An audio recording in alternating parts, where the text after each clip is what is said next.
Meu nome é Lívia P. Mendes e tenho 29 anos. Há 3 semanas, meu namorado gritou: "Você não tem o direito de interferir na minha vida." 3 dias depois, quando ele voltou e viu o que faltava, não gritou nada. Apenas congelou na porta, olhou ao redor como se as paredes o tivessem traído e começou a tremer tanto que precisou se sentar. Até então, eu achava que tinha minha vida mais ou menos resolvida, não perfeitamente, mas o suficiente. Eu e o Tiago estávamos juntos há 4 anos, morando juntos há 2. Nos conhecemos na festa de aniversário de um amigo em comum. Nos conectamos por causa de um karaokê ruim, vinho barato e aquele tipo de riso fácil que faz você achar que encontrou algo real. E por muito tempo eu acreditei que tinha. Tínhamos rotinas, dividíamos as compras, manhãs preguiçosas de domingo, piadinhas internas bobas que só faziam sentido para nós. Falávamos em economizar para uma casa um dia. Falávamos em talvez adotar um cachorro. Eu comecei a ver Lu não como meu namorado, mas como meu futuro em uma camisa diferente todo dia. O problema começou há uns 6 meses, mas na época eu continuava minimizando tudo como algo inofensivo, porque é isso que as pessoas fazem quando têm medo de estar certas. O Tiago começou a sair mais com os amigos, o que eu não me importava. Não sou o tipo de mulher que acha que amor significa vigilância. Ele dizia que era saudável ter a própria vida, o próprio círculo, o próprio espaço. Eu concordava, até incentivava. A maioria das saídas era supostamente com o Lucas, um amigo da faculdade dele, mas alguns outros caras que eu tinha encontrado 1 ou 2 vezes. Noites de homens ele chamava, churrascarias, noites de pôquer, degustação de cachaça, passeios de fim de semana, coisas que soavam chatas o suficiente para serem incríveis. Depois começaram as viagens de fim de semana. A primeira foi em julho. 3 dias fora, aluguel de uma casa na praia, só os caras. Ele voltou mais bronzeado do que eu esperava para um fim de semana na praia, sorrindo para o celular de um jeito privado que me incomodou imediatamente, porque percebi que não via aquele sorriso direcionado a mim havia algum tempo. Perguntei como tinha sido a viagem. Ele me deu os destaques daquele jeito distraído, meio ausente, que as pessoas fazem quando falam por obrigação em vez de desejo. Foi ótimo, amor. Realmente precisava. Depois ele já estava em outro lugar mentalmente, rolando a tela, digitando, sorrindo para coisas que não compartilhava. Agosto trouxe outra viagem. Setembro trouxe 2. Em outubro, os pequenos detalhes estavam se acumulando rápido demais para que eu ainda conseguisse disfarçar. Ele começou a virar o celular para longe quando digitava mensagens. Mudou o jeito de se vestir para esses fins de semana casuais. Camisas novas, sapatos melhores, colônia que nunca usava comigo. Nossa vida sexual passou de regular para ocasional e quase desapareceu. E sempre que eu tentava conversar sobre isso, ele se fechava completamente. Estou cansado. O trabalho tem sido estressante. Nem tudo é sobre você, Lívia. Essa última doeu como um tapa, porque ele disse com irritação genuína, como se querer conexão do homem com quem eu morava fosse de alguma forma narcisista. O ponto real de ruptura veio há 2 semanas. Tínhamos uma viagem para uma casa na praia reservada no litoral. Eu reservei meses antes, paguei do meu bolso, planejei rotas de trilha, preparei uma cesta de piquenique, tirei folga do trabalho, toda a coisa romanticamente constrangedora. Eu sabia que precisávamos de tempo só nós 2. Tempo sem celulares, sem desculpas, sem os amigos. Eu estava na cozinha na noite de quinta, falando sobre sair cedo no sábado para evitar o trânsito, quando o Tiago, sentado no sofá com o celular na mão, interrompeu sem nem olhar para cima. "Ah, sobre isso", disse ele casualmente. "Eu não vou." Eu parei de me mexer. "O quê?" "O Lucas está organizando uma viagem esse fim de semana", disse ele. "Casa na praia." Eu já disse sim para ele. Por um segundo, eu honestamente pensei que ele estava brincando. Olhei para ele, esperando a piada, mas só vi irritação porque eu não ajustava imediatamente minhas expectativas ao novo plano dele. "Tiago, nós planejamos isso há meses", eu disse. "Eu pedi folga. A casa está paga." Foi quando ele finalmente olhou para cima, e havia algo nos olhos dele que fez meu estômago gelar. Não culpa, não hesitação, só irritação. "Você pode pedir reembolso ou ir sozinha?" "Não sei." "Você está falando sério agora?" Ele se levantou então, celular apertado na mão, já na defensiva. já pronto para uma briga que eu nem tinha começado. O quê? Você espera que eu nunca faça nada com meus amigos, que eu esteja sempre disponível toda vez que você decide que precisamos de um grande conserto no relacionamento? Não é isso que estou dizendo. Você não tem o direito de interferir na minha vida. A voz dele cortou nosso apartamento com tanta força que por um segundo tudo ficou completamente parado. Eu lembro de olhar para ele e sentir algo se acomodar dentro de mim. Não raiva, não coração partido, ainda não. Algo muito mais quieto, muito mais perigoso. Final. Você tem toda a razão, eu disse. Ele piscou, desconcertado com quão calma eu soava. Ótimo, disse ele. Então terminamos de falar. Eu observei ele entrar no quarto e fechar a porta. Eu fiquei parada ali na sala, cercada pelos móveis que eu tinha pago na maior parte, no apartamento alugado em meu nome, com as contas debitadas automaticamente da minha conta, e tomei uma decisão. Porque o Tiago não sabia algo importante sobre mim. Eu sou muito boa com dinheiro. Sempre fui. Enquanto ele gastava como se a vida fosse continuar carregando, ele não importasse o que fizesse, eu economizava, planejava, construía segurança em tudo.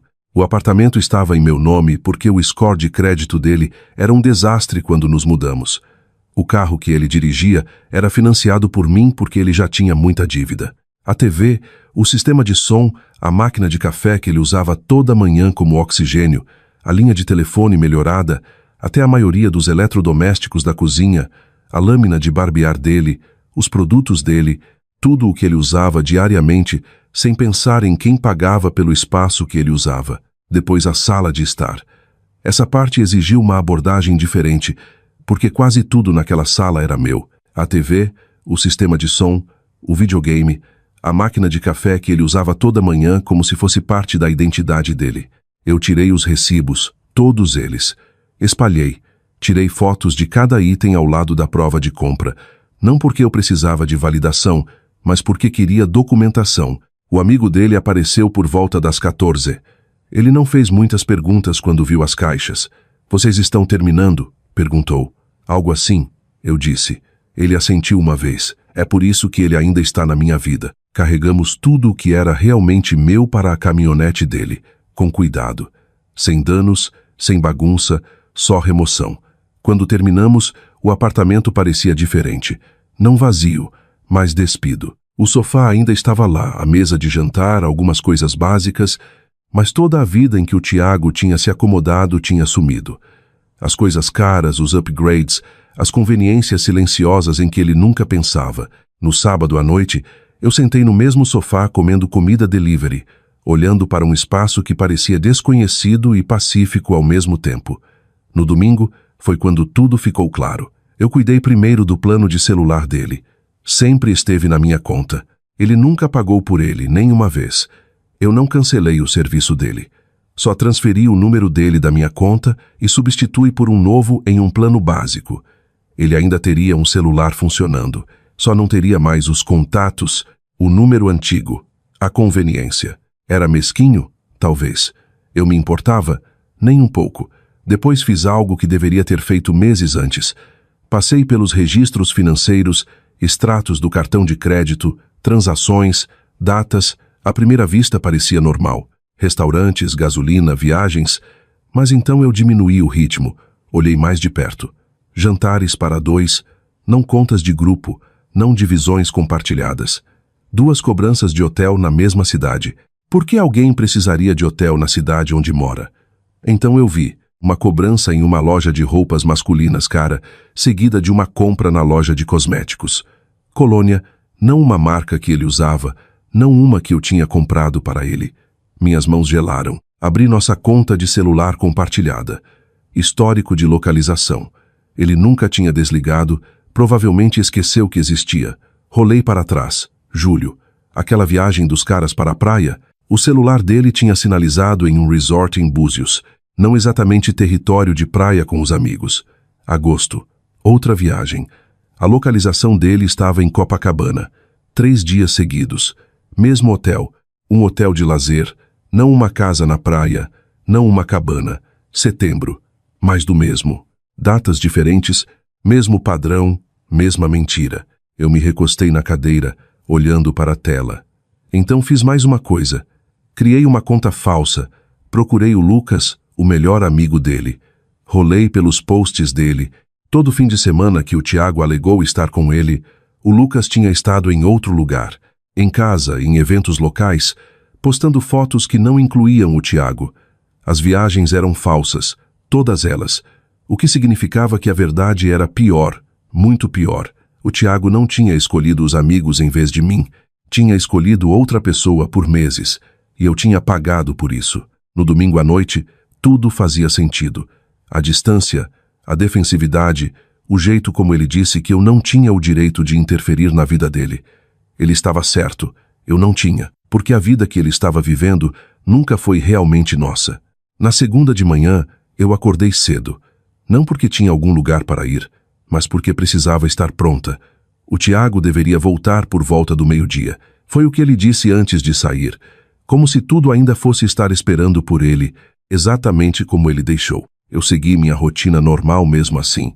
Café, banho, me vestir, os mesmos movimentos que tinha feito 1000 vezes antes, exceto que agora tudo parecia mais nítido, mais deliberado. Eu tinha tirado o dia de folga, mas ele não sabia. Queria estar lá quando ele entrasse. Queria ver o momento em que acertasse nele. 12h15. Ouvi a chave girar na fechadura. A porta abriu. A mala dele rolou primeiro, as rodas arrastando levemente no chão. Depois ele entrou, olhos baixos, ainda olhando para o celular. Deu 3 passos no apartamento antes de parar, completamente imóvel. Eu observei acontecer em tempo real. A confusão, o jeito como os olhos dele subiram devagar, varrendo a sala, tentando entender o que via. A ausência antes da compreensão. O cérebro dele tentando combinar memória com realidade e falhando. O quê? A voz dele saiu fina, quase inexistente. O que aconteceu? Ele deu outro passo à frente, virando em um círculo lento como se o espaço pudesse se rearranjar se ele se movesse o suficiente. Cadê a TV? Perguntou. Cadê? Cadê tudo? Eu estava sentada à mesa de jantar, o único lugar na sala que ainda parecia pertencer a nós dois. Ei, eu disse calmamente, como foi a viagem? Ele ignorou a pergunta. Minhas coisas, disse ele. Mais alto agora. Cadê minhas coisas? Eu embalei, respondi. Ele se virou para mim, finalmente me olhando de verdade. Do que você está falando? A voz dele rachou entre raiva e incredulidade. Este é o nosso apartamento. Eu me levantei devagar. Não, eu disse não é. Ele piscou. Este é o meu apartamento, continuei. O contrato sempre esteve em meu nome. E tudo o que está faltando, gesticulei ao redor da sala, é meu. Ele me encarou como se eu tivesse trocado de idioma no meio da frase. Você não pode simplesmente... Ele começou, depois parou, tirando o celular. Vou ligar para alguém. Olhou para a tela, franziu a testa, apertou algo. Nada. Que diabos? Murmurou. Por que meu celular? Cadê meus contatos? Ah, eu disse levemente. Eu tirei sua linha do meu plano. Você tem serviço, só um número novo. Vai ter que reconstruir os contatos. Ele olhou para mim como se eu tivesse acabado de dar um tapa nele. Você mudou meu número, disse ele. Você está falando sério agora? Era minha conta, eu disse simplesmente. O rosto dele ficou vermelho. Cadê o carro? Exigiu em seguida, a voz subindo. No depósito, respondi. O quê? Está em meu nome, eu disse. Sempre esteve. Você nunca fez um pagamento. Eu fiz. Ele deu um passo para trás levemente, como se a sala tivesse inclinado. Eu podia ver acontecer, peça por peça, a realização. Isso não era uma briga. Não era algo que ele pudesse conversar para sair. Isso era realidade. Você não pode fazer isso, disse ele. Mas não havia convicção por trás agora. Isso é ilegal. Você nunca esteve no contrato, eu disse. E o carro está em meu nome. Eu chequei tudo. A respiração dele ficou mais pesada, mais rápida.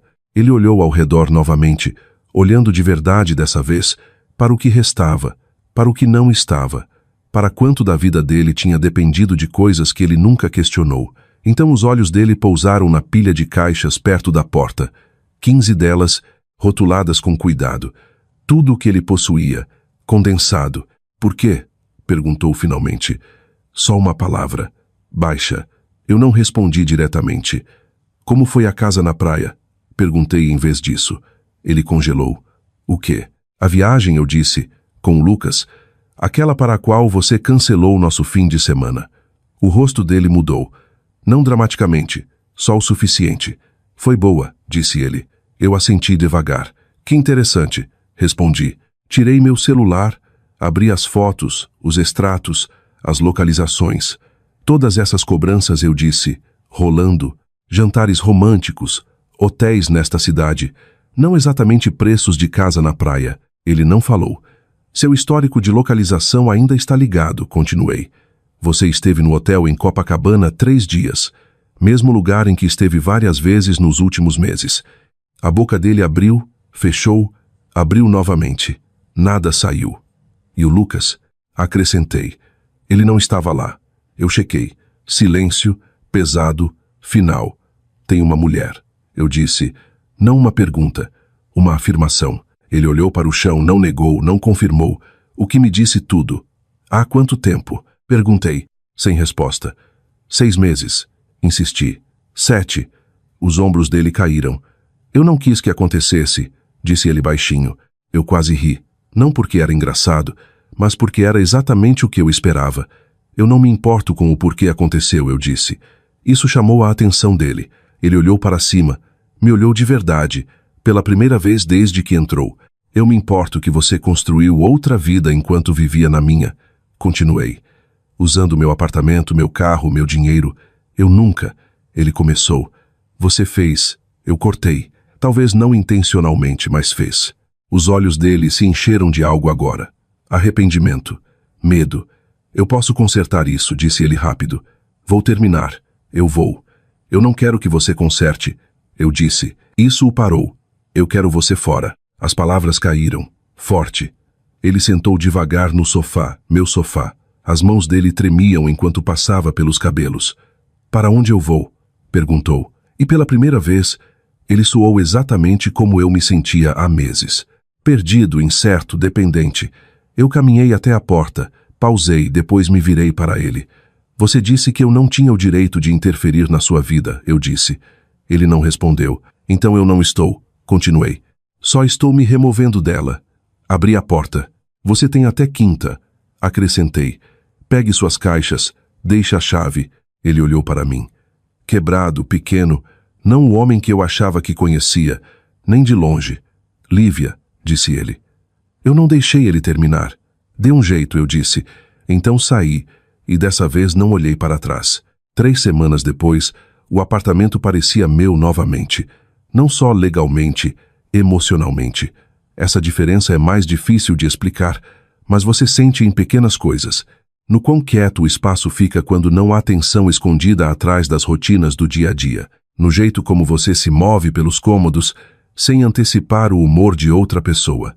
No jeito como seus próprios pensamentos finalmente soam como seus, novamente. O Tiago saiu antes da quinta. Pegou cerca de metade das caixas, deixou o resto para trás como se fossem coisas que ele não se incomodava em reivindicar uma vez que foram despidas da conveniência. Eu não corri atrás dele sobre isso. Doei o que ele não levou. Roupas, sapatos, itens aleatórios que um dia fizeram parte de uma vida que não existia mais. Ele me mandou mensagem de um número novo 2 dias depois.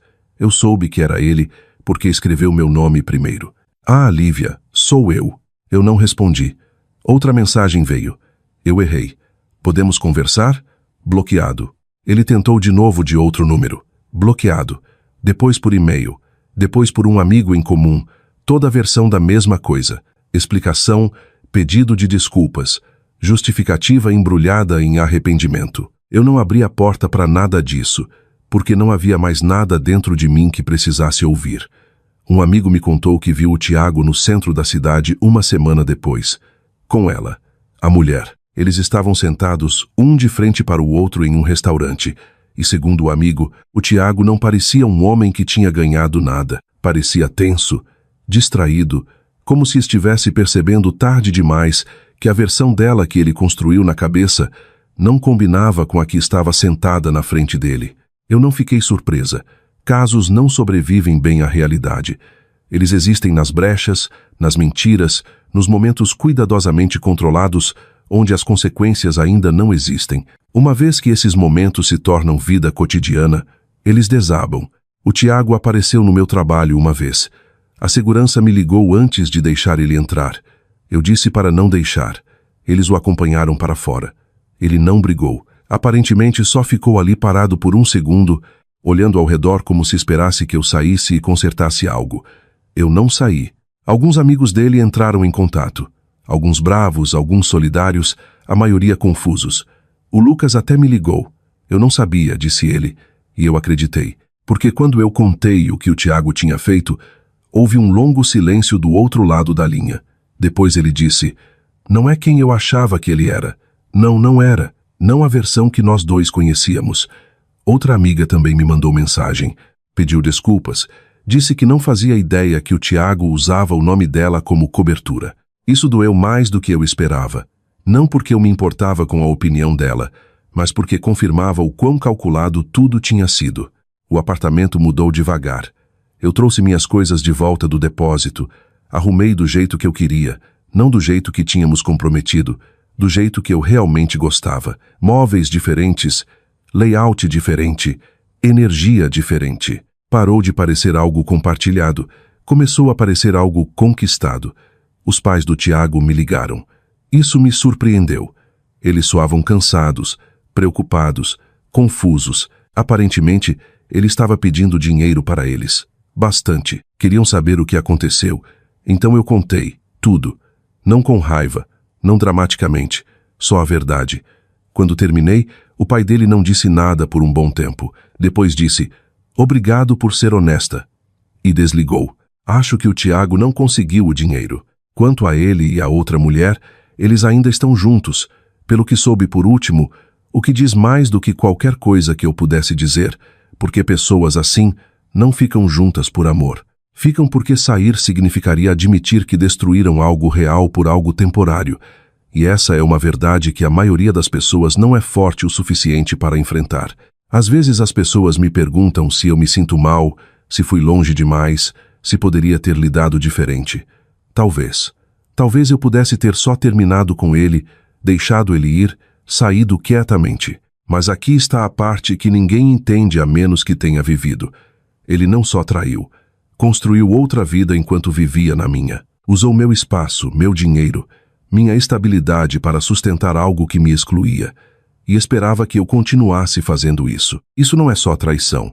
É senso de direito e eu não me arrependo de ter tirado isso, nem por um segundo. Agora, quando eu acordo, tudo é meu.